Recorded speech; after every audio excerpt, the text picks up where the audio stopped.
C'est aussi l'époque où les repères urbains changent. La construction va bon train. On assiste à l'ouverture de chantiers impressionnants. À Charleroi, René Richir, un passionné de cinéma aujourd'hui disparu, filmait la construction du monumental palais des expositions.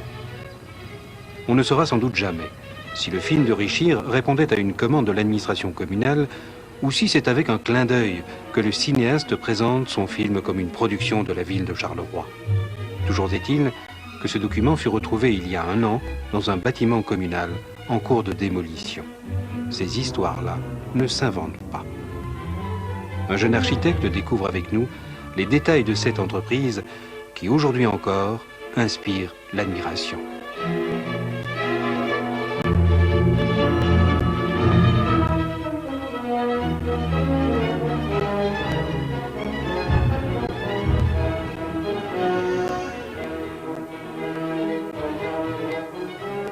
Pas plaisir au mandataire actuel, ces images de pays noirs et d'usines. C'est une image que l'équipe en place essaye de gommer un peu.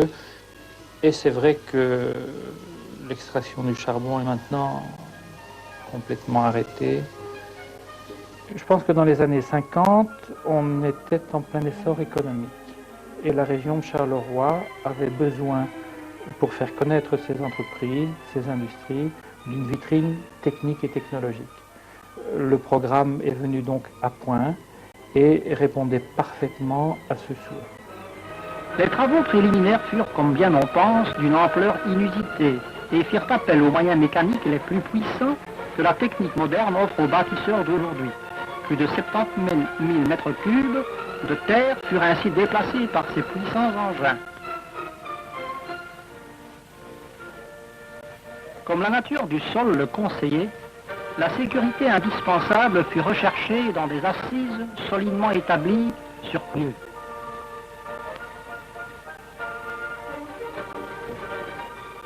Très tôt, les travaux prirent un aspect gigantesque, et c'est au milieu d'une véritable forêt de madriers que l'on vit s'élever rapidement les différents éléments de l'édifice. La masse des matériaux mis en œuvre a quelque chose d'effarant, et les chiffres laissent rêveurs. On n'a pas utilisé moins de 25 500 mètres cubes de béton, et cette précision explique l'ampleur des amoncellements de sacs de ciment, de gravier, des barres de fer que l'on cintre, ainsi que l'activité incessante des bétonneuses et les dimensions des coffrages.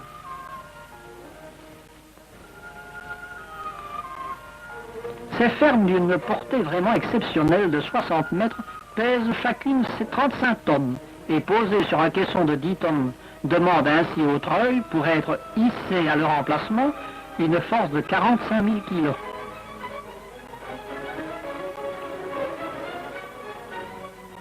La technique, à cette époque-là, était bien dominée. Ce qui était une prouesse à l'époque, et qui en est d'ailleurs toujours une aujourd'hui, c'est de franchir des portées libres sans poteau d'à peu près 60 mètres. Ça, même aujourd'hui, c'est toujours difficile et ça coûte toujours de l'argent. Là, on se trouve en dessous de ces fameuses coupoles en briques de verre, qui sont des éléments qui encore aujourd'hui inspirent le respect. Tout cela, avec les portées importantes qui sont franchies, font que ce bâtiment, sans être une vitrine d'une technologie effrénée, reprend des éléments tout à fait imposants et étonnants pour l'époque. Tous ces bâtiments s'ordonnent autour d'une large cour intérieure. Elle servira à la fois à un éclairage d'appoint et surtout permet de dissimuler la haute cheminée qui assure le fonctionnement d'une chaufferie d'une rare puissance. Les 3 ponts roulants de 5, 15 et 45 tonnes seront pour les exposants de matériel lourd particulièrement précieux pour les manipulations à la fois précises et puissantes qu'ils permettent. On n'a pas dans ce bâtiment utilitaire tout sacrifié à la technique.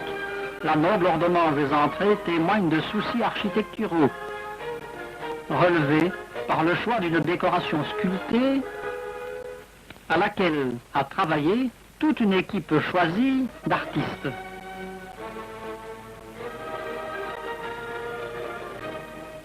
Dans la région de Charleroi, Joseph André est quelqu'un d'important parce qu'il a abordé beaucoup de programmes d'une manière assez éclectique. Il est passé des habitations particulières aux immeubles de rapport, enfin je situe dans le désordre, dans un rayon d'à peu près 600 mètres. Voilà un architecte qui a construit le Palais des Expositions, donc une vitrine technique et technologique pour sa région, le Palais des Beaux-Arts, l'Hôtel de Ville et un tout petit peu plus loin, la Basilique Saint-Christophe. C'est un beau palmarès. Les halls, une fois débarrassés de leurs échafaudages, donnent une impression d'immensité. Et en fait, les chiffres confirment cette impression. 4 halls, 2 de 6000 m² et 2 de 9600 mètres, ce qui rend disponible pour les expositions une surface totale de 31 000 m². Si l'on sait que l'ensemble des chaufferies forme un bloc de 45 mètres sur 22 et 14 mètres de haut, on comprendra que la puissance de ces engins permet d'envisager le chauffage non seulement de ce complexe, mais aussi des principaux bâtiments communaux. Les 2 chaudières sont capables de développer 8 millions de calories. Les divers niveaux sont reliés entre eux par des ascenseurs, 9 en tout. Car, à peine les bâtiments terminés, le commerce et l'industrie vont s'installer dans des locaux spécialement construits pour eux. Les emplacements commencent à se dessiner, traçant une sorte de carte géographique de cette ville éphémère. Des cloisons déjà se dressent, délimitant les rues et les quartiers.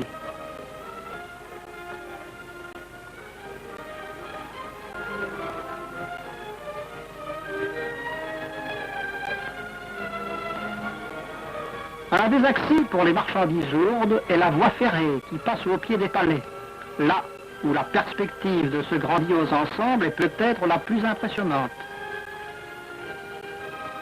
Mais d'autres endroits aussi ménagent des vues particulièrement suggestives sur l'aménagement opportun de ce mastodonte dont les diverses parties se développent à 3 niveaux différents.